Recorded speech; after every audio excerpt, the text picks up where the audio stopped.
নমস্কার বন্ধুরা, কেমন আছেন সবাই? আশা করি সবাই ভালো আছেন। বাঙালি কিচেনে আপনাদের সকলকে স্বাগত জানাই। আজকের রেসিপি হচ্ছে চুনো মাছ, আলু দিয়ে চুনো মাছ। আমি এখানে 150 মতো চুনো মাছ নিয়ে নিয়েছি, ভালোভাবে ধুয়ে লবণ আর হলুদ দিয়ে আমি ভালো করে মাখিয়ে নেব আর 15 মিনিটের জন্য রেখে দেবো, যাতে করে লবণ আর হলুদটা মাছের মধ্যে ঢুকে যায়। সুন্দর করে মাখিয়ে নিতে হবে। দেখুন আমি মাখিয়ে নিয়েছি, রেখে দিচ্ছি। চলুন রান্নাঘরে গিয়ে প্রথমে কড়াই গরম করে তেল নিয়ে নিচ্ছি। অল্প তেল নেব, 1.5 চামচ মতো। ওই তেলে আমি মাছটাকে প্রথমে ভাজবো। 150 গ্রাম মতো মাছ বন্ধুরা, বেশি নয়, তাই একেবারে অল্প তেল আর আমি অল্প মশলা এই রেসিপিতে ব্যবহার করব। দেখুন কীভাবে করছি ভিডিওটা পুরো, তাহলে বুঝতে পারবেন। এইভাবে বাড়িতে বানিয়ে খাবেন, খুব ভালো হয়। মাছটাকে আমি বেশ কড়া করে ভেজে নিয়েছি, ঝোলের মধ্যে যাতে মাছটা খুলে না যায়। মাছটাকে তুলে রাখলাম। আমি আরেকটু 1 চামচ মতো তেল নিলাম। ওই তেলে আমি এবারে আলুগুলোকে ভাজছি। আমি আলুগুলোকে দেখুন পাতলা পাতলা করে কেটেছি, যাতে করে খুব সুন্দর ভাজা হয় এবং সেদ্ধ হয়। আলু আমাদের ভাজা হয়ে গেছে, লাল লাল করে আমি ভেজে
অল্প, কিন্তু রেসিপি ফাটাফাটি হবে, খুব সুন্দর, জাস্ট অসাম। একবার খেলে বারবার বানিয়ে খেতে ইচ্ছে করবে বন্ধুরা। আমাদের মশলা প্রায় হয়ে গেছে, দেখুন সামান্য আমি একটু জল দিচ্ছি, 1 কাপ মতো, বেশি নয়। যাতে আমি মশলাটাকে রেডি করতে পারি সেই মতো আমি জলটা এখানে দিলাম। এখানে কোনো ঝোল হবে না, গায়ে লাগা লাগা হবে, সুন্দর একটা গ্রেভি বন্ধুরা। দেখুন আমাদের মশলা প্রায় রেডি হয়ে গেছে, জলটা শুকিয়ে গেছে, তেল সাইড দিয়ে আলাদা হয়ে আছে। দেখুন জল একেবারেই নেই, মানে আমাদের মশলা রেডি। বন্ধুরা এইভাবে বাড়িতে বানিয়ে খাবেন, কমেন্ট করে জানাবেন তারপরে কেমন হয়েছিল। ভালো লাগলে লাইক করবেন, শেয়ার করবেন বন্ধুদের সাথে। আমি ভেজে রাখা আলুগুলো দিয়ে দিলাম। চ্যানেলে নতুন হলে অবশ্যই সাবস্ক্রাইব করবেন এবং বেল আইকন অবশ্যই প্রেস করে দেবেন, যাতে করে ভিডিও আপলোড করা মাত্রই নোটিফিকেশান সবার আগে আপনাদের মোবাইল এবং কম্পিউটারে পৌঁছে যায়, আপনার ভিডিওটা মিস না করেন। তো দেখুন আমি কষিয়ে নিলাম, একটু সামান্য একটু কালো জিরে দিচ্ছি, অল্প পরিমাণ একেবারে। আর আমি কটা কাঁচা লঙ্কা এখানে চিড়ে দিয়ে দেবো, 4 থেকে 5টা। কারণ আমি শুকনো লঙ্কা গুঁড়ো এখানে ব্যবহার করছি না, তাই ঝাল হওয়ার জন্যে আমি কাঁচা লঙ্কা এখানে দেবো। কারণ একটু ঝাল না হলে এই তরকারিটা ভালো লাগবে না। চুনো মাছ খুব সুন্দর, মাছের দামটাও খুব কম। তো আমি মশলাটাকে ভালোভাবে কষিয়ে নিচ্ছি দেখুন লঙ্কার সাথে। এবারে আমি একটু জল এখানে দেব, যাতে করে সামান্য একটু গ্রেভি হয়। রুটি এবং ভাত দিয়ে দুর্দান্ত লাগে, খুব ভালো লাগে। সুন্দর একটা বয়েল এসেছে, দেখুন ফুটতে শুরু করেছে। আমি মাছগুলোকে দিয়ে দিচ্ছি। সুন্দর করে আমি মাছগুলোকেও কড়া করে ভেজেছিলাম, কিন্তু যাতে টেস্ট খুব সুন্দর হয়। আমি ভালোভাবে একবার নাড়িয়ে দিচ্ছি, মিক্স করে নিচ্ছি যাতে করে পুরো মশলা মাছ সব একসাথে মিশে যায়। এবারে আমি ঢেকে দেবো কিছুক্ষণের জন্য, 40 থেকে 45 সেকেন্ড, বেশিক্ষণ না।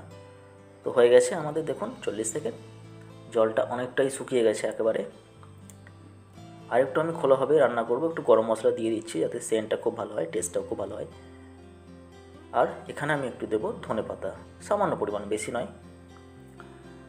এবারে একটু ভালো করে মিক্স করে নিচ্ছি। ফ্লেমটাকে একেবারে লো করে দিয়েছি।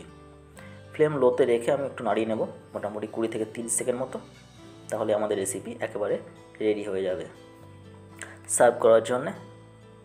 তো দেখুন ঝোল একেবারেই নেই, ঝোল তো থাকবেই না এই রেসিপিতে, যে গ্রেভিটা থাকবে সেটাও কিন্তু খুব অল্প পরিমাণ।